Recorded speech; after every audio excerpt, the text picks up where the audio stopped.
My grandson ran up, scared, and whispered to me just as I was about to head out for the office, "Grandma, don't get in the car. It's very dangerous."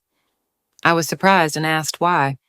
He whispered, "They say your car is going to explode because my mother gave the order." I tried to remain calm when suddenly my daughter-in-law appeared. "I'm glad you're here. If you're watching this video, hit like, subscribe to the channel, and tell me in the comments where you're listening to my revenge story from. I want to know how far it has reached." I descended the stairs. The wooden steps creaked softly beneath my familiar heels. The aroma of Mariana's, my daughter-in-law's, freshly brewed coffee filled the dining room, mixing with the morning light that streamed through the window. Carl, my son, was sitting at the table, his eyes glued to his tablet, scanning the news headlines. He looked up and smiled with that warmth that always melted my heart. "Hi, Mom. Why are you up so early today?"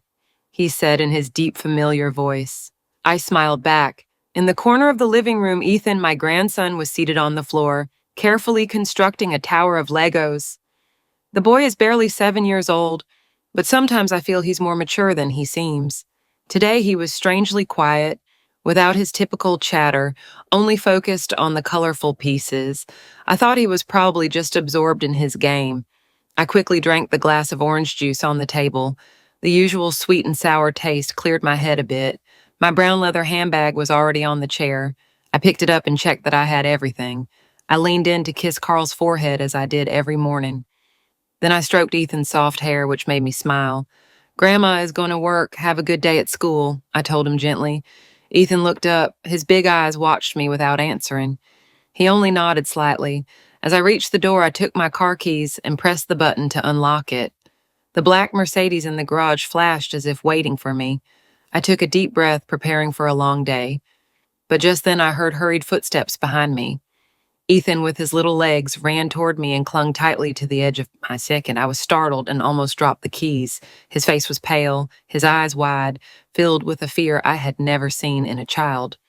He glanced quickly toward the dining room, where Mariana was still tidying up, and then leaned close to my ear, his voice trembling, barely a whisper. "Grandma, don't get in the car. It's very dangerous." I felt my heart stop for an instant. I crouched down to his eye level, trying to remain calm, though everything inside me was shaken. "What is it, sweetie? What's wrong, Ethan?" I asked, gently holding his shoulders. The boy looked around again as if afraid someone might hear him. Then he leaned in closer and his voice was so low I had to strain to hear it. "They say Grandma's car is going to explode because Mom ordered it." Ethan's words went through me like a knife. The blood ran cold in my veins. Mariana, my daughter-in-law, the woman I always considered a daughter, the one who had been with my family for so many years. I tried to keep my face serene. I stroked the boy's hair, but my mind was reeling. How could a 7-year-old boy say something like that? Was it just imagination or was something truly happening? At that moment, Mariana came out of the dining room with my laptop bag in her hand. She smiled, a radiant, perfect smile, as always. "Mom forgot this. I already charged the battery. Drive carefully," she said sweetly as if nothing were wrong. But I couldn't help but notice something in her gaze, something indefinable.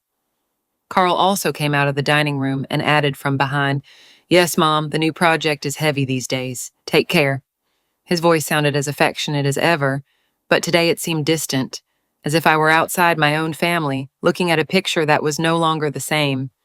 I forced a smile and took the bag from Mariana's hands. "Thank you, dear," I said, trying to sound as natural as possible. "But I have a bit of a headache today. I think I'll take a cab to work to be more relaxed." As soon as I finished speaking, I noticed Mariana slightly raising an eyebrow. It was only an instant, but enough for me to notice. "Why, Mom, if you want, I can drive you," she offered in her usual sweet tone, though I sensed a slight discomfort. "No need, I prefer to go alone," I replied quickly, waving my hand dismissively. Mariana nodded, still smiling, but I saw that flash of disappointment in her eyes that disappeared immediately. It was so fleeting that anyone could have missed it. But now, after Ethan's warning, every gesture of hers seemed suspicious. I turned to Ethan and took his small, cold hand. "On the way, I'll take Ethan to school. That way, we both spend some time together," I said, trying to sound cheerful, though everything inside was a whirlwind. I didn't wait for Mariana's reaction. I simply took the boy's hand and headed straight for the door. Ethan squeezed my hand tightly, as if afraid I would vanish. I felt the slight tremor in his fingers, and it broke my heart. William, the doorman, seeing me leave, hurried to open the heavy iron gate. He leaned in to greet me, but avoided looking me in the eyes. That small detail made me even more nervous. William had worked for my family for 2 years, ever since Mariana had recommended him. She said he was honest and hard-working, but now I wondered if I had trusted her words too much. I pulled out my phone and opened the app to call a cab. The screen indicated it would arrive in 3 minutes.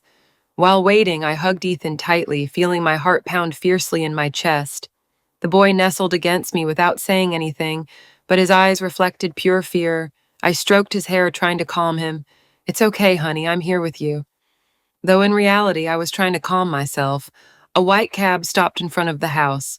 I opened the back door, helped Ethan get in, and quickly got in myself. I kept his hand in mine, as if letting go would be losing my last support. I gave the driver the school's address, my voice slightly shaky, but trying to maintain composure. Then I mentioned the address of my office, though I had already decided not to go. When the car began to move away from the residential area with its lined trees, I let out a sigh of relief. But that feeling was as fragile as glass about to shatter. I looked at Ethan. He was huddled in his seat, his hands clasped. His eyes still showed fear, but also a spark of trust. When he looked at me, I smiled, trying to ease the tension. "Ethan," I said softly, almost a whisper, "can you tell me exactly what you heard? Tell me everything in detail. I want to understand what happened." The boy nodded, but I noticed he was pressing his lips together, as if struggling to gather enough courage. After a moment, he took a deep breath and began to speak, his voice still trembling. "I woke up early this morning when everyone was still asleep. I went out into the yard to play with my robot toys in the corner near the rose bush, where Mr. William usually stands guard." He stopped and looked at me as if to make sure I was listening. I nodded to encourage him without letting go of his hand. "I built a kind of secret base behind the rose bushes," Ethan continued, his voice getting softer. And then I heard Mr. William talking on the phone. He was speaking in Mandarin very quietly, as if he didn't want anyone to hear him. I was curious, so I crept closer. His eyes widened, as if reliving the moment. I heard some unclear phrases, but I heard him say, "The madam is about to leave. Then, she just has to get in the car, and it will explode." I also heard him mention Mom. He said everything was according to her orders. Ethan's words pierced my heart like needles. I felt my breathing grow heavy, but I tried to keep my face serene so as not to scare him more. "Are you sure you didn't mishear?" I asked, gently but firmly. I needed to be sure. I needed to know it wasn't a child's fantasy. Ethan nodded forcefully, with a determination uncommon for a 7-year-old. "I didn't get it wrong," Ashinti said confidently.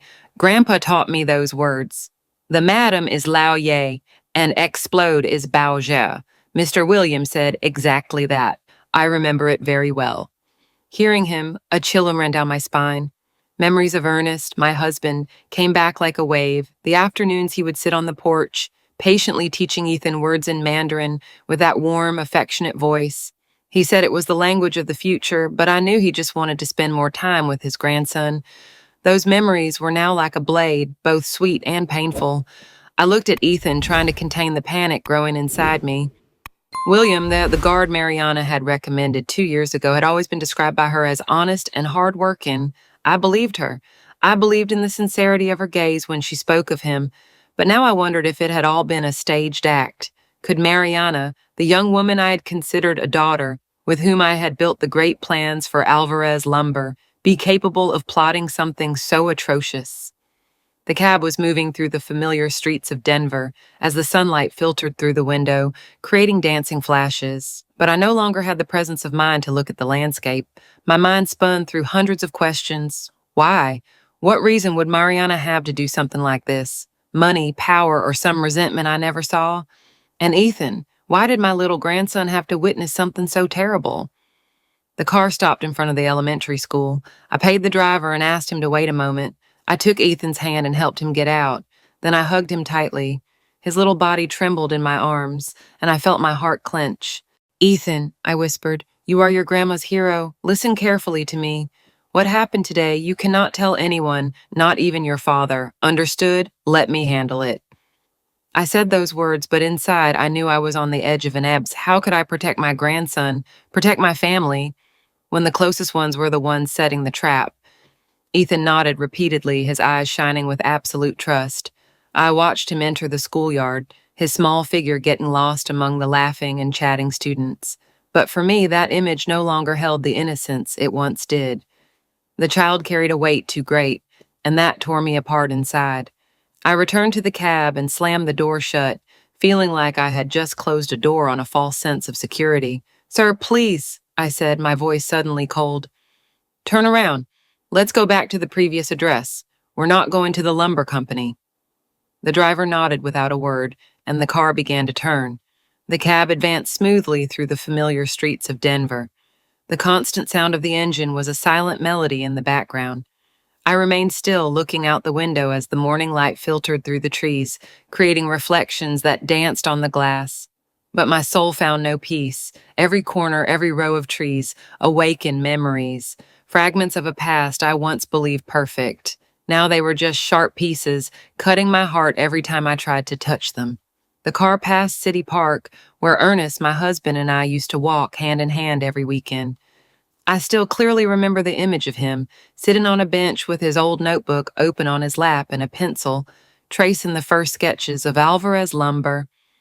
He always dreamed big, his eyes shining as he talked about a lumber company that would conquer the world.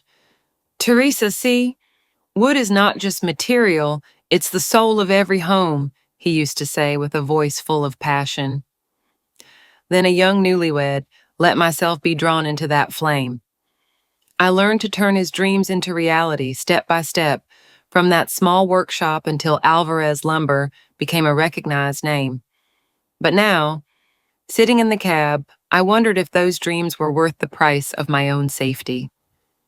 When the car turned onto the main avenue, the university building where Carl graduated appeared in the distance. I remembered the day he received his degree, the radiant smile on his face as he held the business administration diploma. Now I'm almost your apprentice, Mom, he said excitedly, his eyes full of pride. I laughed. I patted his shoulder, convinced that my son would continue the path Ernest and I had started. Carl, with his calm demeanor and artistic touch, always gave me peace. He wasn't like me.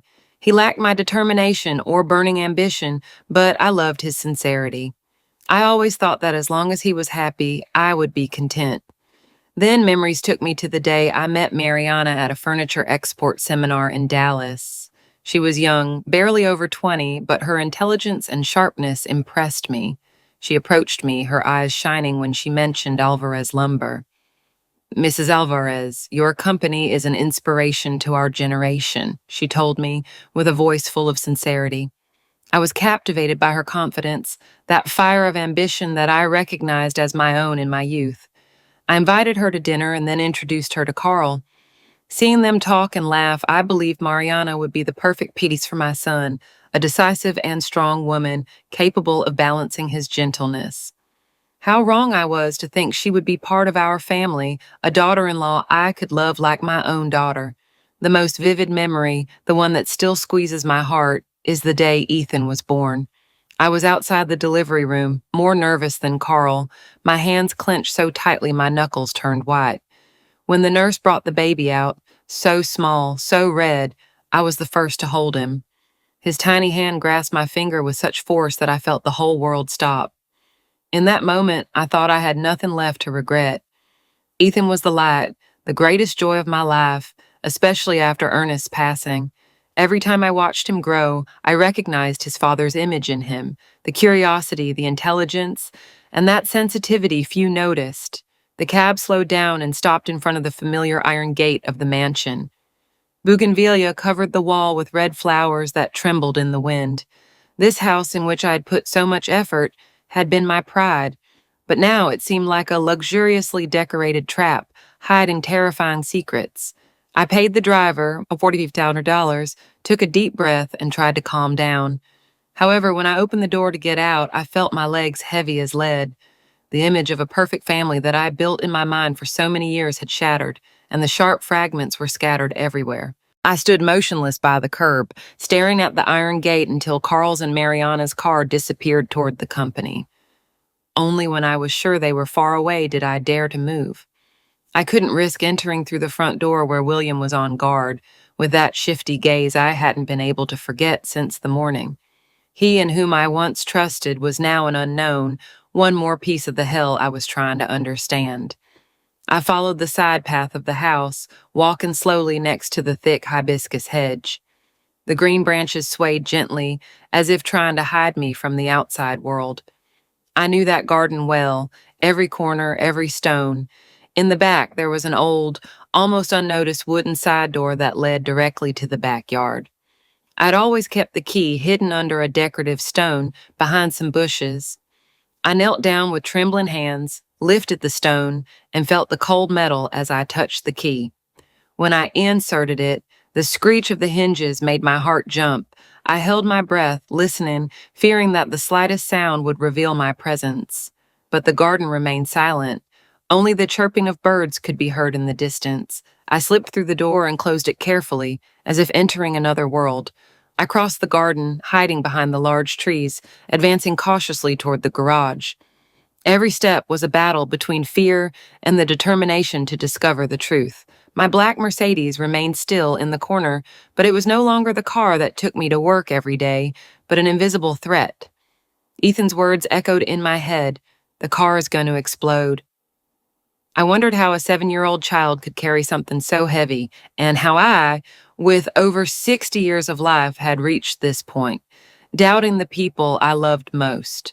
Just at that moment, the phone in my pocket vibrated, a small sound but enough to startle me. The name Mariana appeared on the screen.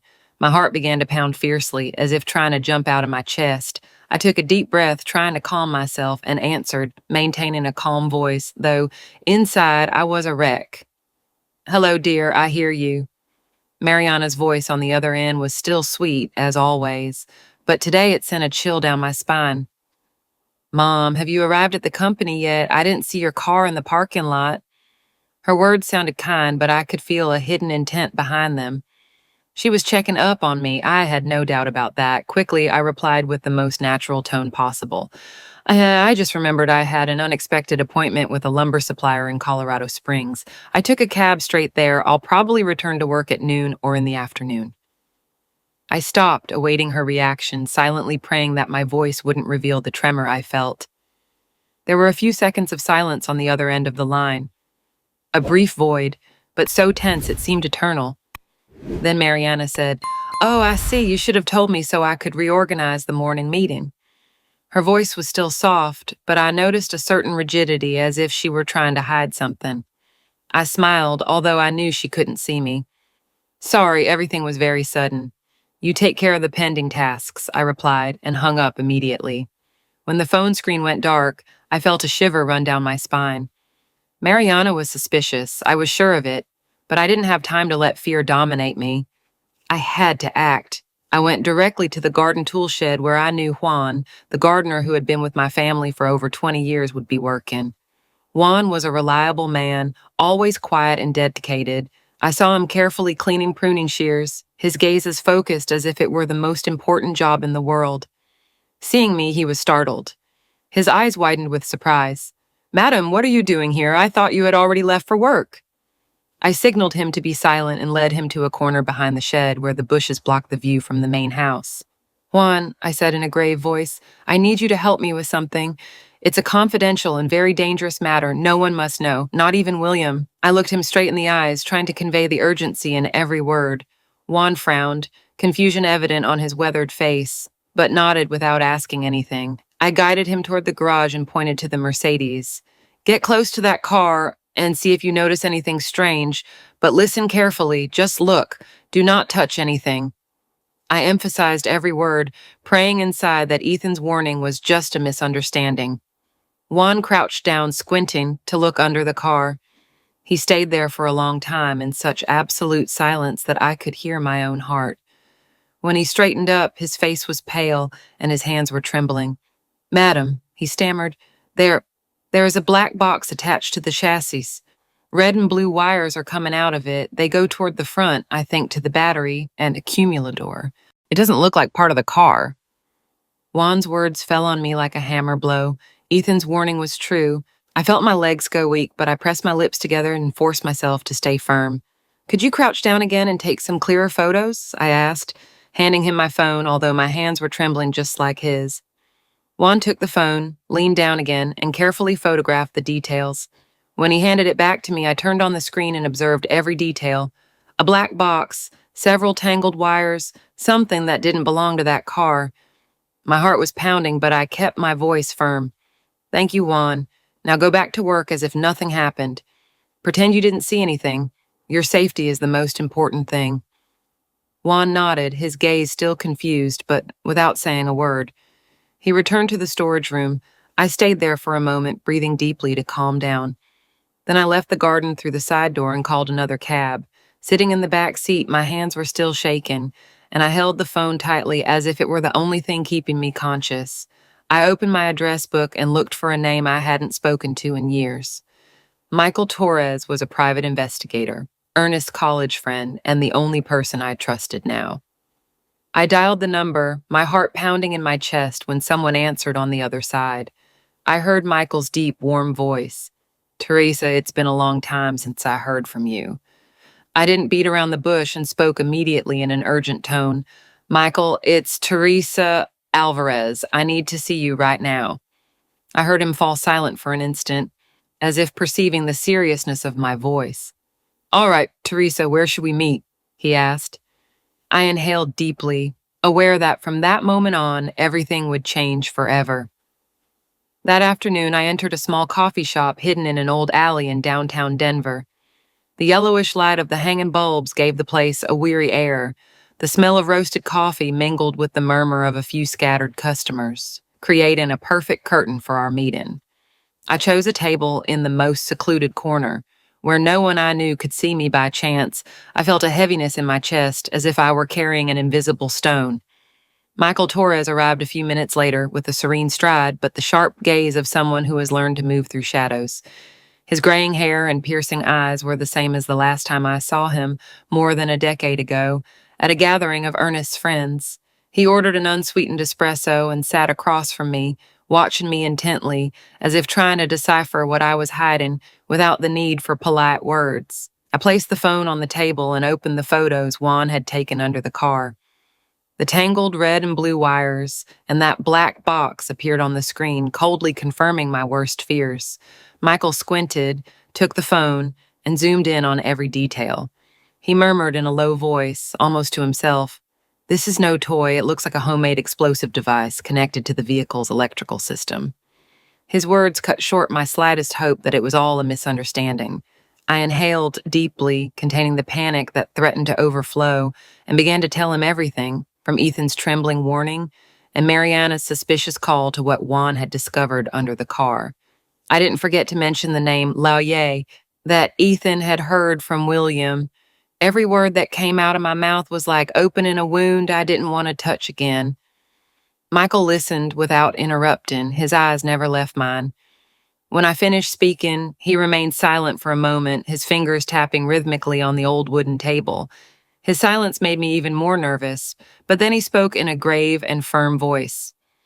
"Teresa, you did very well not to act impulsively. The first thing we must do is monitor Wei Liang, William. He is the weakest link in all of this." He paused and looked at me intently. "But you must continue with your normal routine, going to work by cab and not showing any suspicion.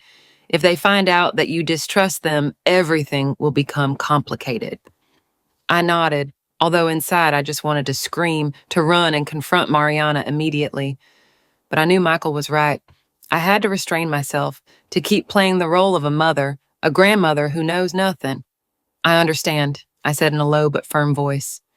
Michael nodded and added, "I'll have my men follow William 24 hours a day. Stay calm. I will find the truth."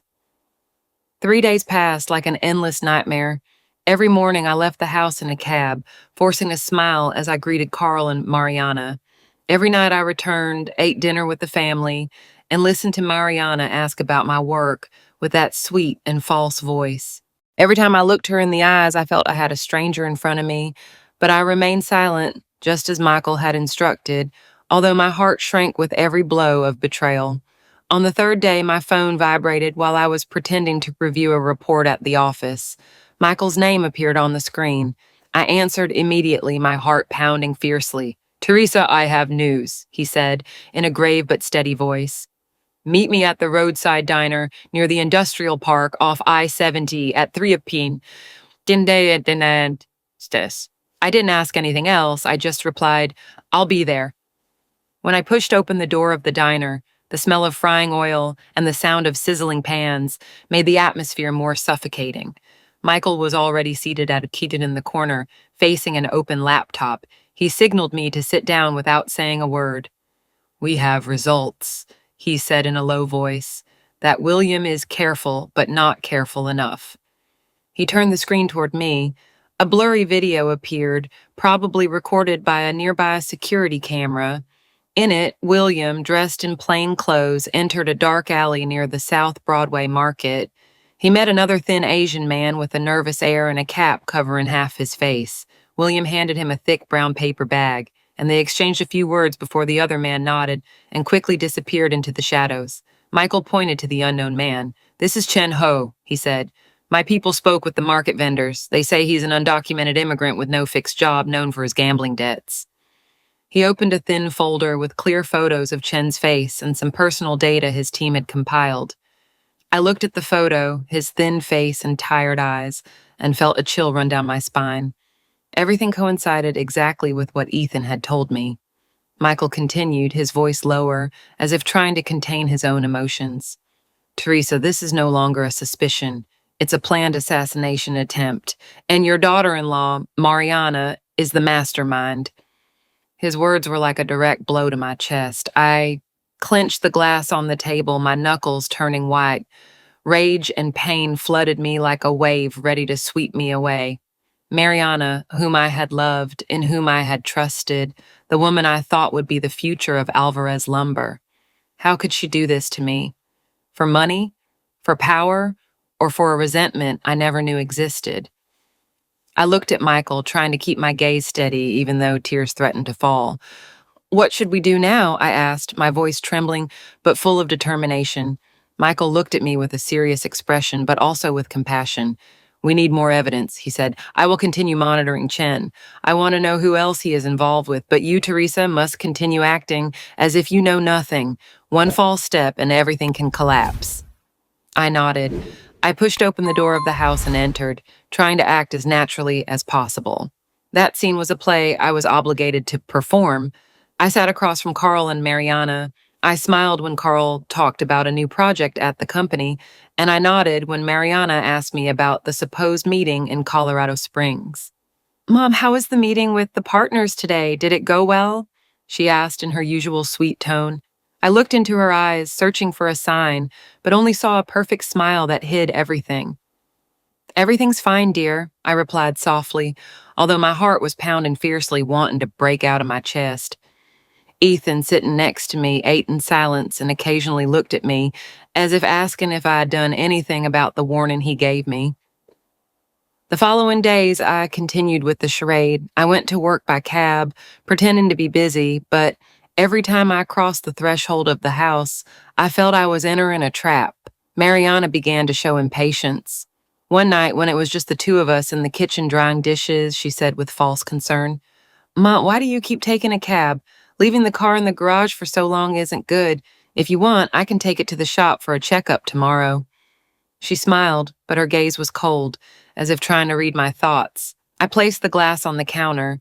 The sound of the glass hitting the marble echoed coldly in the silent kitchen. I looked directly into her eyes, trying to maintain composure, though inside I was boiling. "Why are you so worried that I'm not driving, dear? Is there something specific that makes you want me to use that car?" I asked, emphasizing each word, observing her reaction. Mariana's smile tightened for just a second, but I saw it. She looked uncomfortable, then forced a laugh and looked away. "No, Mom," she said, her tone sharper than normal. "I'm just worried about you. I've seen you tired, and I thought that was why." Then she quickly returned to the dishes, but I noticed her hand trembled slightly as she held the cloth. I didn't reply. I took a sip of water and let the silence speak for me.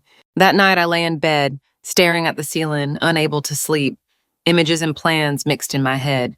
Ethan's warning, William's shifty gaze, Mariana's false smile. They were all pieces of a terrifying puzzle that I didn't want to accept as real. Around 2 a.m., unable to bear the suffocating air of the bedroom, I decided to go out into the garden for some fresh air.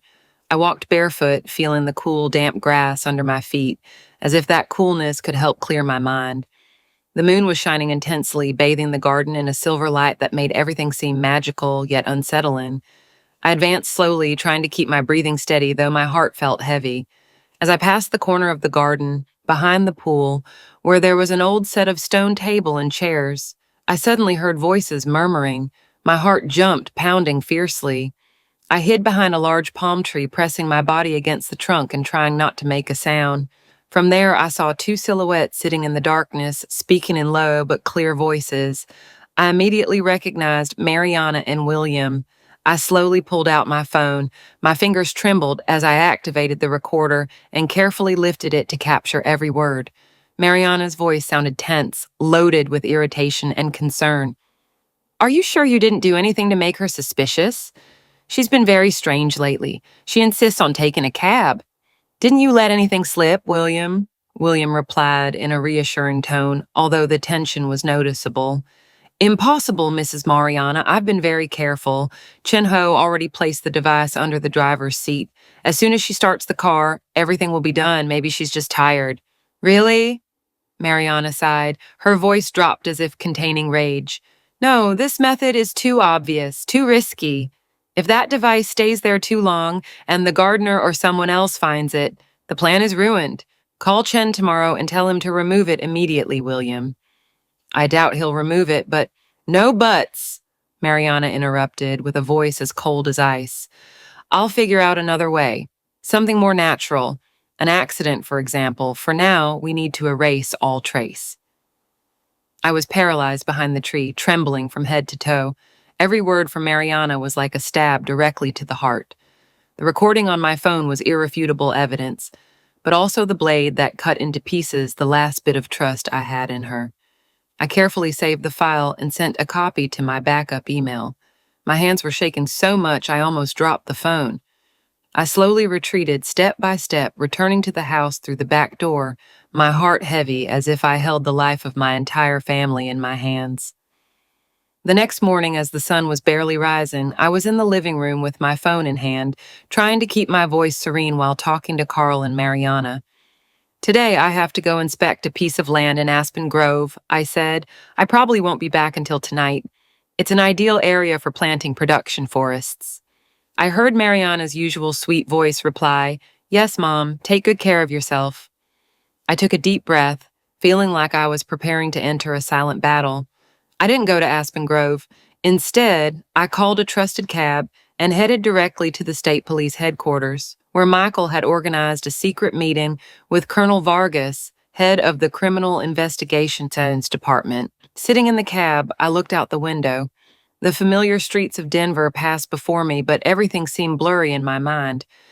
At the police headquarters, I was led to a closed meeting room without windows, with only an old wooden table and a few chairs. Colonel Vargas, a tall man with a severe face, sat across from me. Michael was by his side, his gaze full of calm. I began to recount everything. My voice trembled, but I tried to keep it steady. First, I showed the photos Juan had taken under the car, the red and blue wires, and a threatening black box. Then I told him about Michael's investigation report, which included the video of the exchange between Liang and Chen at the night market. Finally, I placed the phone on the table. My fingers trembled as I played the recording of the conversation between Mariana and William in the garden the night before, when Mariana's voice sounded cold and calculating. I watched Colonel Vargas's face change from its serious expression to an evident tension, his brow furrowed. "Are you sure you didn't do anything to make her suspicious?" Mariana's voice resonated in the silent room. "Call Chen tomorrow to remove it immediately." When the recording reached that part, Colonel Vargas signaled me to stop it. He looked at me with a grave and decisive expression. "Mrs. Alvarez," he said in a deep voice, "we have enough evidence to act. We are going to set a trap. Go back home and act as if you were still conducting your inspections. Let everything run its course." I was taken to a secure waiting room inside the headquarters, a small room with surveillance screens and a radio connected to the police team. Michael stayed with me. His presence was the only thing keeping me calm. Sitting in that cold room, I looked at the screen, my heart pounding fiercely. I knew that what was about to happen would change everything, my family, my company, and my entire life. Around 2 p.m., through the cameras, I saw an old, unmarked pickup truck park on the street behind the mansion. A team of plainclothes police officers was hidden in nearby cars, waiting for the right moment. I held my breath, not taking my eyes off the monitor. William appeared. He approached Juan and pointed toward the pool pump. He handed him a piece of paper and some cash, telling him the pump had a damaged part that could only be bought downtown. Juan, as always, not suspecting anything, took his motorcycle and left immediately. As soon as Juan disappeared, William opened the back gate. A man with a cap pulled down to cover his face crept in and went directly to the garage. I recognized him immediately. It was Chen Ho, with the same nervous demeanor as in Michael's video. Colonel Vargas, who was following the operation by radio, said in a low voice, "All teams in position, wait for him to start acting." On the screen, I saw Chen Ho open the garage door, pull a small set of tools from his pocket, and crouch under my Mercedes. I felt my heart stop. Every second seemed eternal. Then, just at that instant, Colonel Vargas's voice boomed over the transmitter. "Nuh!" 2 a.m. marked police cars burst in, blocking both ends of the alley. Agents in bulletproof vests came out of their hiding spots, shouting, "Police! Stop right there, Chen Ho!" Chen Ho was startled. He tried to flee, but 2 officers instantly tackled him to the ground. William, at the back door, was also subdued without being able to resist. A specialized bomb disposal team entered the garage. I squeezed Michael's hand tightly, breathing with difficulty. Minutes later, the voice of a team member sounded over the radio. "The device has been deactivated. It is a homemade bomb with enough power to completely destroy the car and cause damage within a 5-yard radius." Hearing that, I felt my legs go weak. If it hadn't been for Ethan's warning, if I'd gotten into that car this morning, I don't dare to imagine it. At the same time, another group of police officers, led by Colonel Vargas, arrived at the Alvarez Lumber offices. On the surveillance screen, I saw them head directly to the boardroom where Mariana was presiding over a meeting with department heads. Carl was also there, sitting at the end of the table, taking notes attentively. When the police entered, Mariana frowned, her voice annoyed. "Excuse me, we are in a meeting. What do you need?" Colonel Vargas showed the arrest warrant in front of her, his voice cold. "Mariana Reyes is under arrest on suspicion of attempted murder." The entire room fell silent. Carl abruptly stood up, stammering, There must be some mistake. What are you talking about?" Mariana turned to him but tried to maintain composure. "This is a slander. What evidence do you have?" Colonel Vargas did not answer. He just signaled an officer to turn on a small recorder. Mariana and William's voices in the garden the night before resonated throughout the room, crisp and clear. "Call Chen to remove it immediately. I'll find another way, a more natural one." Mariana's confident smile instantly disappeared. She stumbled backward and fell into the chair, covering her face with trembling hands. Carl and I were taken to the police station. We didn't go into the interrogation room. They seated us in a special observation room from where we could see through a one-way glass. The first to be interrogated was Chen Ho. He entered looking nervous, his hands handcuffed, trembling behind his back. When Colonel Vargas informed him of the charges he was facing, conspiracy to commit murder and illegal possession of explosives, his face turned white. In less than 10 minutes, he bowed his head and, in a trembling voice, confessed everything. He admitted to having crossed the border illegally years ago, living hidden and deep in gambling debts. Wayland contacted him through a clandestine casino in the South Broadway market, offering him a large sum of dollars to settle his debts and start a new life. "I just did what he asked," Chen Ho mumbled, not daring to look up. "He gave me the house layout, Mrs. Alvarez's schedule, and said the best time was early morning when everyone was sleeping. He confessed that he didn't know how to make bombs, but knew someone in arms trafficking at the border. He bought the explosive from that contact, following Wei Liang's detailed instructions. Hearing him, a chill ran down my spine. Every detail, every calculated step of the plan chilled my blood. I looked at Carl. His hands were tightly clenched on the edge of the chair, his knuckles white. I wanted to say something, but my throat wouldn't respond. Then it was Wei Liang's turn. He entered with his head bowed, but still with a defiant expression.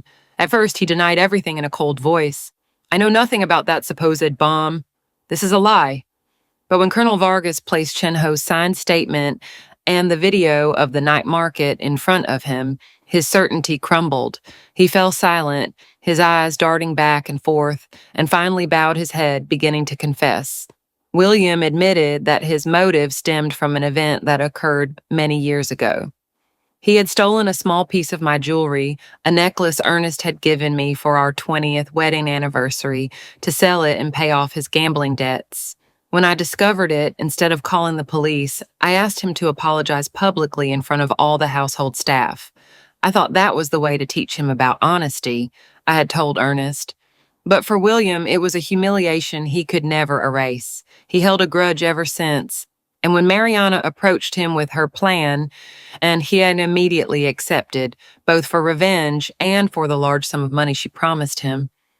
Hearing those words, I felt my heart clench. I never imagined that an act I considered compassionate would sow the seed of such a terrible conspiracy.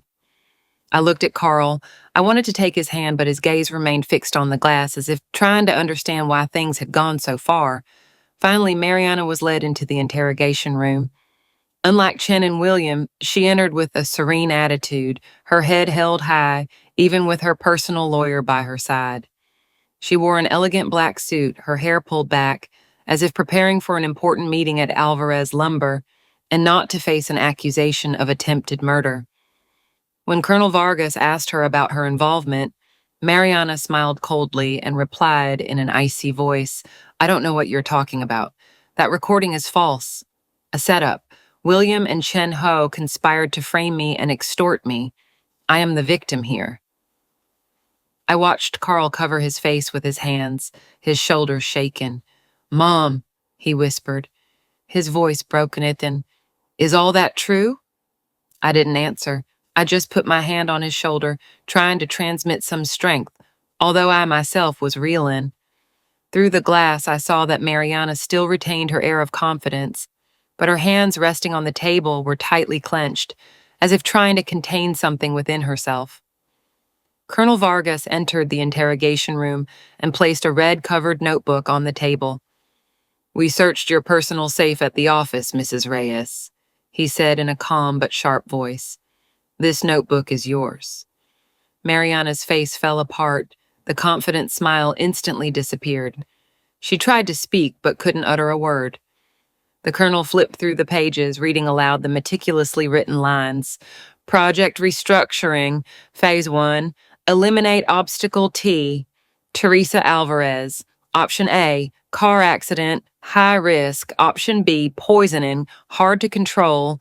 Option C, explosion, effective, definitive." He paused and looked directly at her.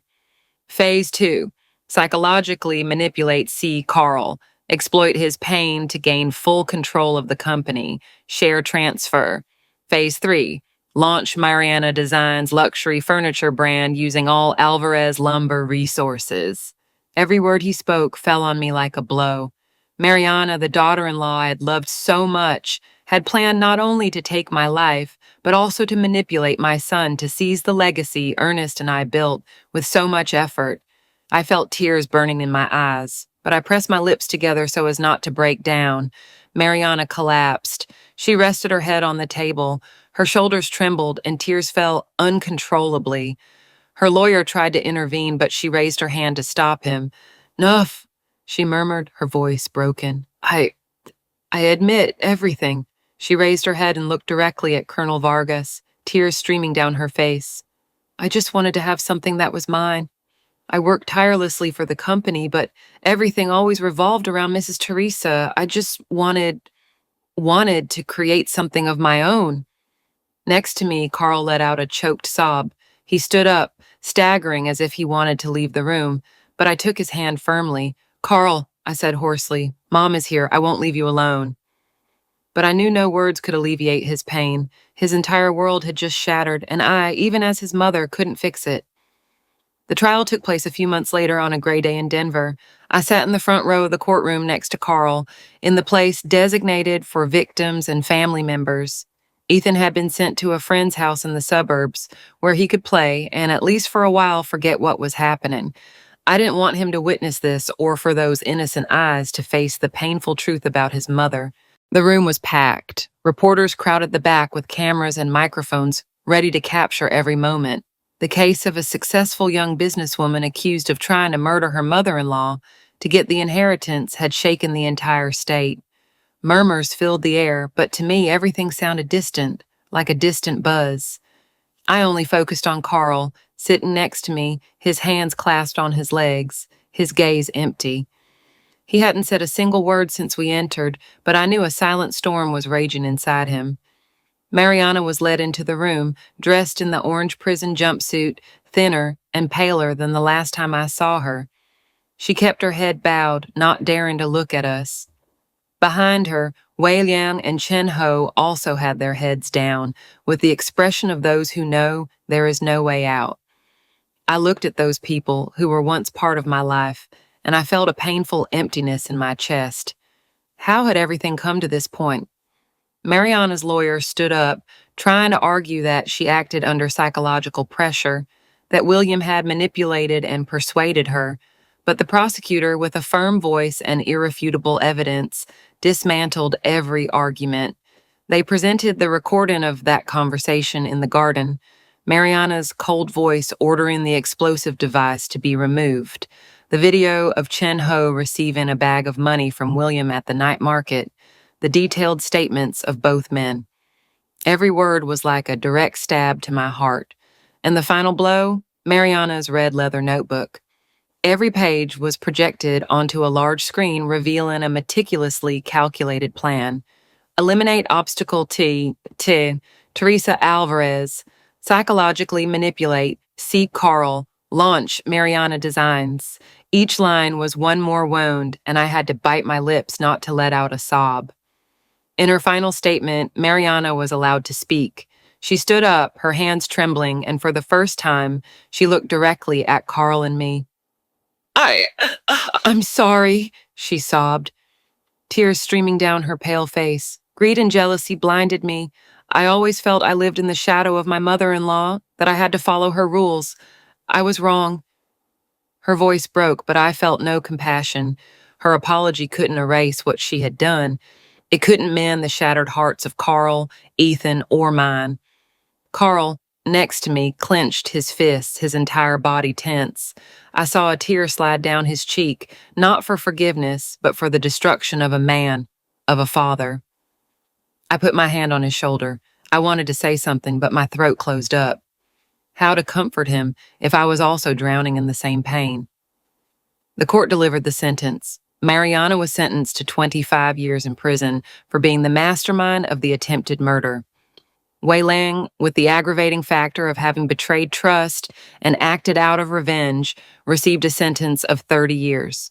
Chen Ho, thanks to his cooperation during the investigation, received a lighter sentence and would be deported to China afterward to face justice in his country.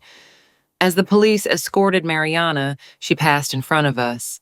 She stopped for a second, looked at Carl, and whispered, "Take care of Ethan, please." Carl looked away without responding, his eyes as cold as ice. The next day, I was in my office trying to concentrate on work when Carl entered. He placed a signed divorce request and a letter of resignation on the desk. "Mom," he said, his voice hoarse, "I can't stay here. Every corner of this house, of this company, reminds me of her. I need to leave." He told me he was taking Ethan to the small house in the outskirts of Tequisquiapan, where our family had lived in the early years of effort. It was a place full of pure memories of his childhood, a place that wasn't stained by Mariana's betrayal. I looked into his eyes and saw deep pain and immense weariness in them. I knew Carl needed time to heal, to find himself again. Go, I told him, my voice broken. When you feel strong enough, come back. Your mother and the company will always be here waiting for you. I stood up and hugged him tightly, feeling his body tremble in my arms. When he left, I remained motionless in the office, looking out the window where the sunlight fell on the logs of wood neatly stacked in the yard. The following days, the mansion became empty and cold. Ethan's laughter was no longer heard, nor were there family dinners. I could only hear from my son and grandson through brief video calls. Ethan would tell me about the days he spent running through the fields, about the butterflies he caught, but in his eyes I still saw a sadness he couldn't express in words. Carl, in the few times we spoke, only nodded and smiled weakly, as if trying to keep me from worrying. A year passed in the blink of an eye, although for me each day was a long journey full of challenges. I dedicated that time to sustaining Alvarez Lumber, handling the media crises after the scandal, and maintaining the team's morale. The work was so intense that I barely had time to let myself be carried away by sadness or painful memories. But every night, returning to the empty mansion, I felt an impossible void to fill. Ethan's laughter was no longer there, nor were the family dinners, nor the presence of Carl, the son I thought would always be by my side. I learned to live with the pain, although that didn't mean getting used to it. Every time I looked at the dining room table, I still saw Mariana's face, her false smile, and my heart would ache again. But I repeated to myself that I had to be strong, not just for myself, but for Carl and Ethan, the people I loved most. I fought to protect them, and now I had to continue to prevent our family from completely falling apart. One Friday afternoon, while reviewing the quarterly report in my office, the secretary gently knocked on the door. "Madam, there's someone who wishes to see you." I looked up, a little surprised because I didn't have any appointments scheduled. The door opened and Carl entered. I was speechless. He looked different. His skin was tanned, his body firmer, and most importantly, his eyes no longer held that empty sadness from before. Next to him was Ethan, a little taller, with a radiant smile and eyes full of joy. "Grandma!" Ethan shouted, running to hug me. Carl was there, smiling a true smile, the first one I had seen in over a year. He approached and said in a warm voice, "Mom, I'm ready." Those three simple yet powerful words were like a gust of wind that dispelled all the weight I carried in my chest. I stood up, hugged him tightly, feeling the warmth of his body as if I were embracing the whole world I had once lost again. Ethan also ran toward us, his little arms surrounding both of us, forming a warm family hug. At that moment, I felt tears rolling down my face, but this time they were tears of relief and happiness. Carl returned to work, but not in the executive office as before. He chose to work in the workshop where he could give free rein to his passion for wood carving. I watched him, his hands covered in sawdust, carefully sculpting every detail in the wooden pieces, and I saw in him the same passionate gaze Ernest once had. Carl designed a new line of furniture that combined modern technique with the simplicity and elegance of artisanal art. When the collection hit the market, it exceeded all expectations, giving new life to Alvarez Lumber. Clients were delighted, partners congratulated him, and I knew Carl had not only returned, but was also finding himself again. Months later, at a board of directors meeting, I stood in front of everyone, my voice trembling but firm. "I have dedicated my entire life to building Alvarez Lumber," I said, looking around the room where familiar faces listened attentively. "But now it is time to hand it over to the next generation." I announced my retirement and ceded the position of executive director to Carl. When he stood up to present his vision for the company's future, I saw earnest reflection in his eyes, passion, determination, and sincerity. I knew then that I could be at peace. My life entered a new stage. I decided to sell the large mansion that held so many memories, both happy and painful. I moved to a smaller house in the suburbs, with a garden full of carnations and fruit trees. I adopted a golden retriever dog and named him Ernest, in honor of my husband, who was always my greatest inspiration. Every morning I would take him for a walk, breathing the fresh air and listening to the birds sing, as if life itself were reminding me that there were still beautiful things left. Juan, after retiring, used to come and help me with the garden. We became good friends, sharing afternoons under the shade of the trees, drinking tea, and reminiscing about old times. He would tell stories of the early days working with my family when Ernest was still alive, and I would tell him about the dreams we once had. Those simple moments, full of calm, helped me heal little by little. Every weekend, Carl and Ethan would come to visit me. We cooked together, tended the garden, or simply sat on the porch to watch the sunset. Ethan loved telling me about his school, his new friends in Tequesquiapan, and I noticed how his smile became increasingly brighter. Carl, though he still carried scars on his soul, had learned to live again for his son and for himself. One afternoon, the golden light of the sun streamed through the window of my small house. Sitting in my armchair, I stroked Ernest's soft fur while watching Carl and Ethan laughing in the garden. The boy was trying to climb an apple tree, and Carl pretended to threaten to bring him down. Their laughter mixed with the wind, creating a melody of life. I closed my eyes, feeling that peace had finally returned. I faced betrayal, death, and the loss of a part of my family, but I didn't give up. I fought not only to survive, but to preserve the most valuable thing: Carl's love, Ethan's smile, and the legacy Ernest left behind. Sitting there under the glow of the sunset, I understood that the truly important thing was not a successful company or material achievements, but those moments of calm, when my family was still together after overcoming the greatest storm of our lives. After everything I lived through, I understood that the greatest tragedy of the human being is not betrayal, but trust in the wrong person. I used to believe that goodness and love could change everything, but sometimes it is that blind faith that makes us pay the highest price. I lost almost everything: trust, happiness, and a piece of my heart. But from those ruins, I learned to rise stronger and wiser.